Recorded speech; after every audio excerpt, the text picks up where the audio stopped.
Damos início a mais um programa Anatomia do Poder, que vai ao ar todos os domingos pela Rede Vida, para mostrar o que é o poder público, privado, a imprensa, sindical, acadêmico, cultural, por dentro e por fora.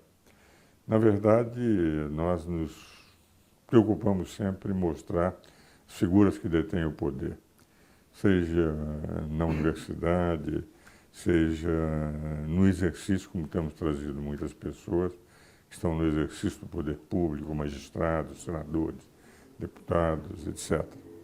Hoje nós vamos conversar sobre um assunto extremamente importante e muito grato à Rede Vida, que é o direito à vida.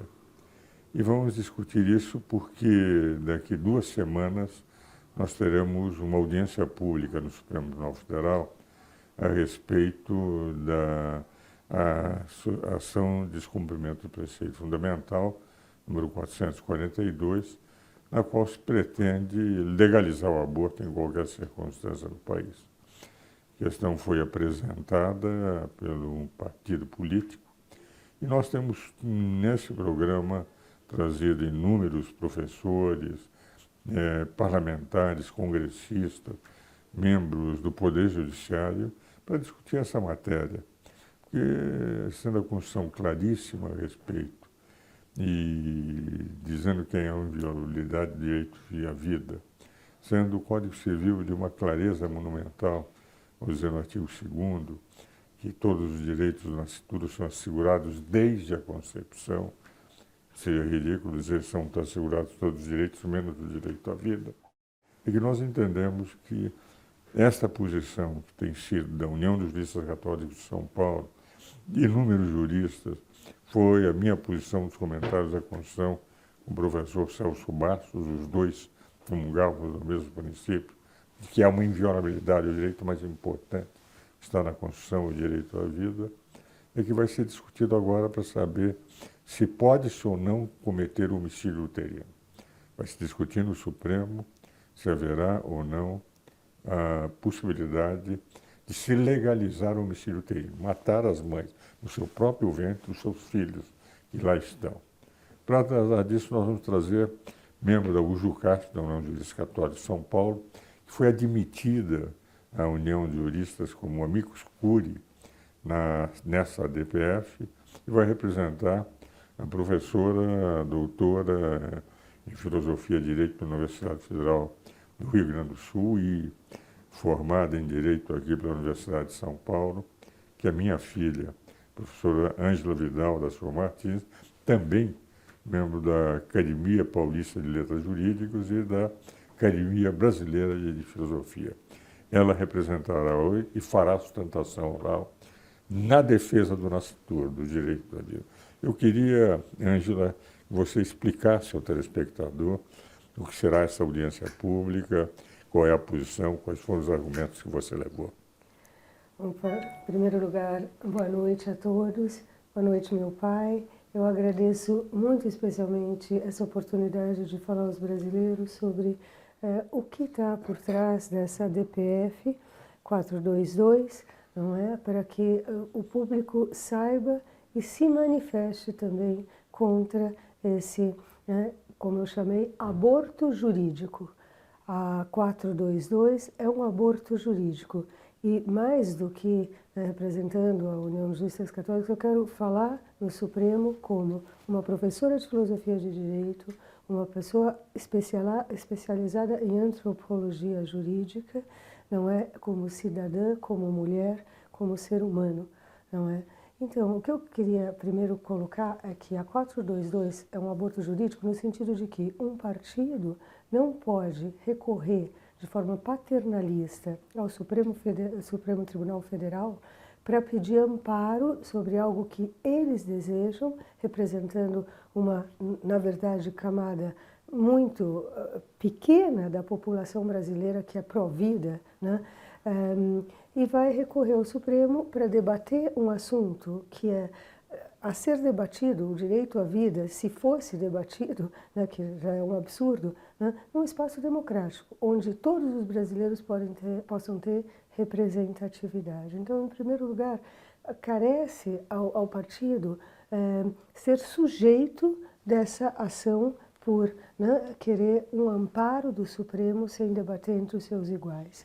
A segunda coisa é que alegar descumprimento de preceito fundamental, depois de 30 anos de Constituição, depois, se no Código Civil, perdão, Código Penal, estando em vigor desde 1940, né, é impossível que, de repente, a gente descubra que esteja havendo um descumprimento de preceito fundamental. Então, não há o que alegar, existe uma coerência sistêmica, existe, né, uma legislação em vigor e, de repente, não se pode destacar que há um descumprimento de preceito fundamental que ninguém percebeu antes disso, não é?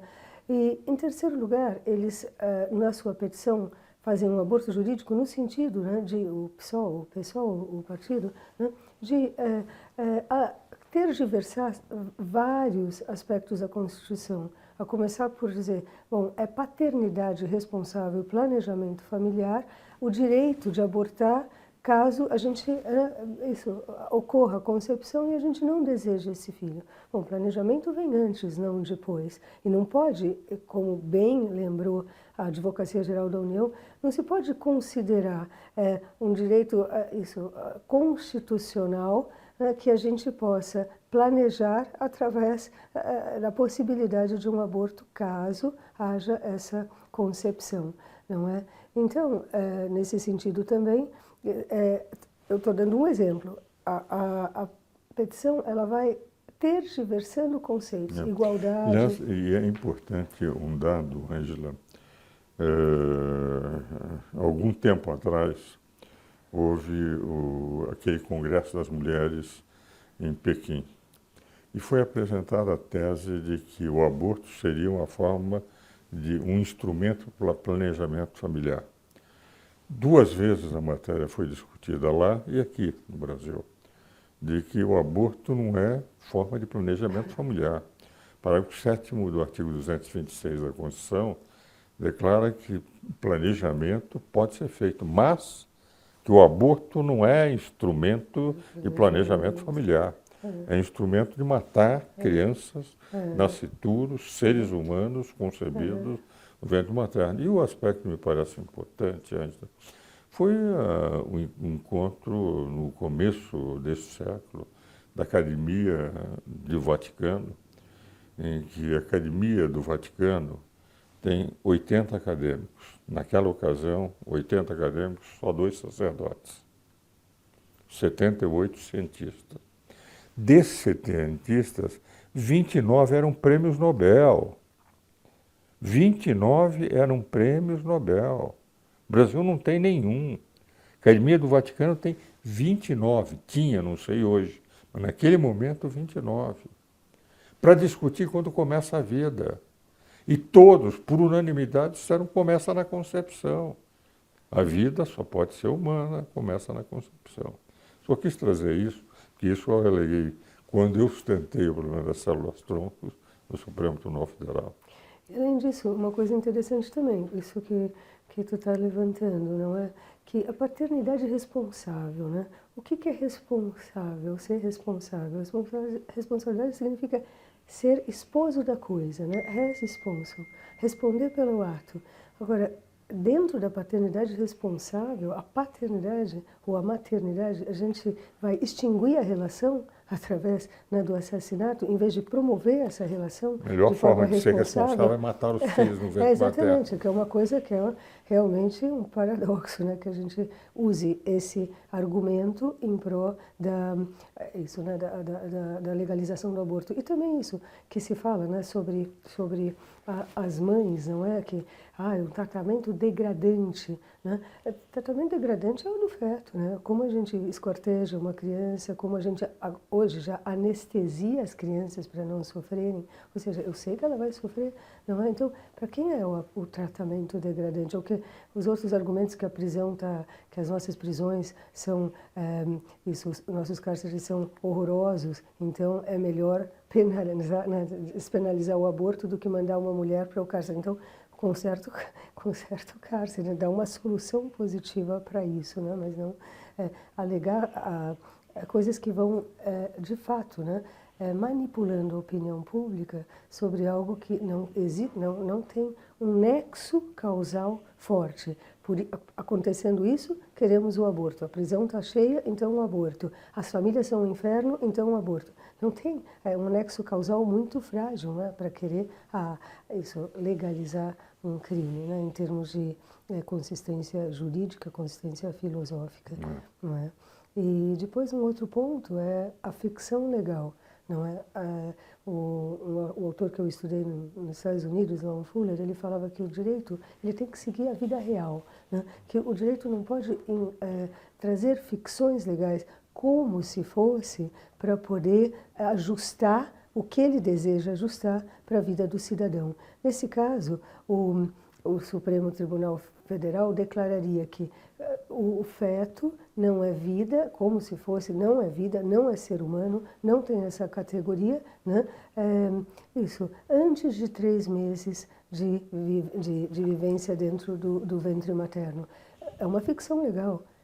Por que ele não é um ser humano antes? O que ele é antes? A gente questiona se um elefante é um elefante no ventre da mãe? Não, mas aí existe uma linguagem utilitarista que quer realmente desconsiderar esse ser como humano. Vamos continuar discutindo isso no próximo bloco.